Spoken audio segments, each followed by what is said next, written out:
સુરત સ્થિત પરમાર ફાઉન્ડેશન દ્વારા ચોપડા, નોટબુક અને થેલાનું વિતરણ કરવામાં આવેલું હતું. સુરત સ્થિત પરમાર્થ ફાઉન્ડેશનના ઉદારદિલ દાતા પરિવારોના આર્થિક સહયોગથી અવિરત ચાલતી ચોપડા, નોટબુક, થેલા વિતરણ અભિયાન મુહિમ ચલાવવામાં આવે છે.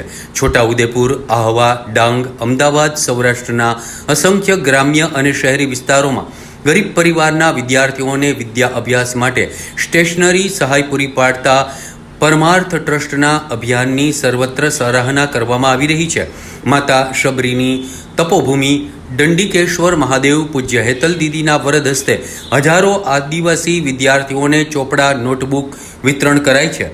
અમદાવાદ નિકોલ ટેબલી હનુમાનજી મહામંડલેશ્વર રોકડિયા બાપુના હસ્તે નિકોલ અમદાવાદ ખાતે તેમજ રાજપીપળા બોરિયા વાલ્મીકી આશ્રમ ખમાર અને ભરૂચના નેત્રંગ કંબોડિયા, સૌરાષ્ટ્રના ગારિયાધાર પરવડી ખાતે દામનગર શહેરી અને ગ્રામ્ય વિસ્તારમાં વિનામૂલ્યે નોટબુક, ચોપડા, થેલાનું વિતરણ કરવામાં આવ્યું.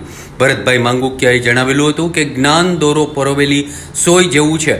દોરો પરોવેલી સોય જેમ ખોવાતી નથી તેમ જ્ઞાની સંસારમાં ભૂલો પડતો નથી. વિદ્યાદાન અન્નદાનથી પણ ચડિયાતું છે.